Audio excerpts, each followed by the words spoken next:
Dari Wall Street, Dow Jones kembali rekor, kemudian S&P, Nasdaq juga rebound gitu ya, di atas sekitar 0,9 sampai dengan 1% lebih.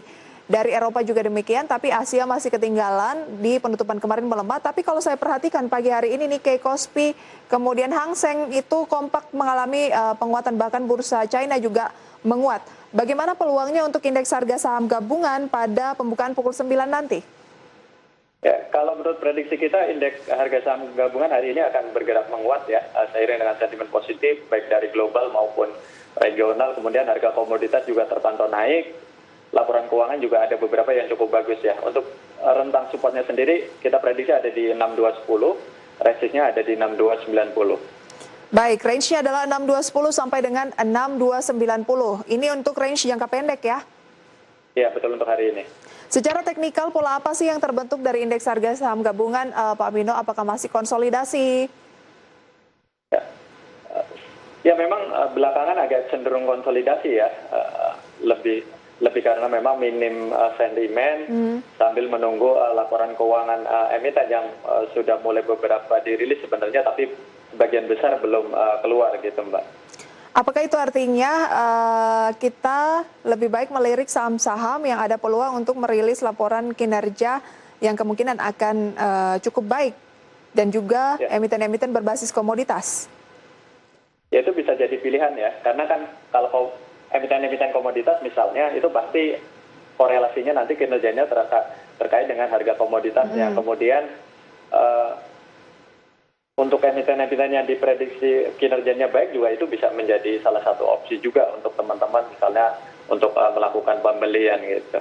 Walaupun sebenarnya beberapa emiten besar sudah merilis laporan keuangan yang boleh dibilang sesuai dengan ekspektasi, dan itu juga mempunyai prospek yang cukup bagus di tahun ini. Jadi itu juga bisa jadi pertimbangan untuk teman-teman semua. Oke, jadi bukan hanya emiten yang baru akan merilis laporan kinerja keuangannya yang kemungkinan akan mumpuni, tetapi juga yang sudah merilis dan memang sesuai dengan ekspektasi ini juga masih layak untuk dicermati. Iya, betul. Baik, kalau kita berbicara emiten yang kemungkinan baru akan merilis laporan keuangannya dengan cukup baik atau sesuai dengan ekspektasi, dari Indo Premier lagi melirik saham apa nih, Pak? Ya, kalau yang belum keluar ya, itu kan saham-saham terkait komoditas mineral, misalnya kayak nikel, Inco, Antam gitu. Dan itu juga kebetulan harga komoditas kan naik gitu. Nah, itu mungkin sedikit gambaran, maksudnya sedikit gambaran dari kita terkait kira-kira emiten apa yang mungkin kinerjanya akan lebih baik di tahun lalu gitu. Menanti laporan keuangan dari emiten-emiten komoditas khususnya ke tambang logam ya? Ya. Ada Inco dan juga Antam. Apakah itu artinya sambil menanti hasil kinerjanya di tahun 2020 lebih baik mulai dicicil beli atau bagaimana menurut Anda? Ya, kalau untuk kedua emiten tersebut sebenarnya trennya kan masih cukup menarik ya, karena ya, ada kenaikan harga komoditasnya, kemudian prospek tahun ini juga tentunya jauh lebih baik dibandingkan tahun lalu seiring dengan proses pemulihan ekonomi. Jadi kenaikan harga komoditas itu kemungkinan masih akan berlanjut gitu, dan akan berdampak positif terhadap kinerja dari emiten tersebut. Gitu. Inco penutupan kemarin tepat di posisi 6.300. Sebaiknya strategi untuk investasinya bagaimana? Ya, kalau untuk investasi tentunya kita nggak bicara jangka pendek ya, mungkin lebih agak jangka panjang time frame-nya, minimal misalnya sampai akhir tahun. Sampai akhir tahun kan? Kalau untuk strateginya sendiri, dengan melihat penutupan kemarin ya, mungkin bisa dilakukan cicil buy on weakness ya, karena kemarin kan ditutup melemah ya. Gitu. Tapi di pre-opening pada pagi hari ini ya, Pak Mino, Inco-nya sudah naik 2% di 6.450, tadi masih di 6.300. Bagaimana, seberapa menarik peluang untuk buy on weakness?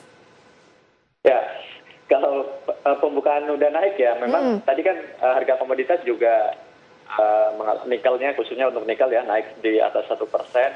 Jadi ini tentunya menjadi sentimen positif. Kalau untuk buy on weakness ya mungkin kita nunggu ada sedikit koreksi dikit ya, karena dalam intraday itu kan tidak selalu harga sahamnya itu ketika opening langsung nanti lanjut mengalami kenaikan. Bisa jadi nanti turun dulu, tapi nanti pada akhirnya akan tutup positif kita. Baik, 4 menit menjelang pembukaan kita masih di pre-opening pemirsa ya, dan Pak Mino sempat membahas mengenai Inco dan juga Antam. Nanti akan kita bahas lebih jauh juga terkait dengan emiten update dan juga saham pilihan. Tapi kami masih akan kembali usai jeda pariwara berikut.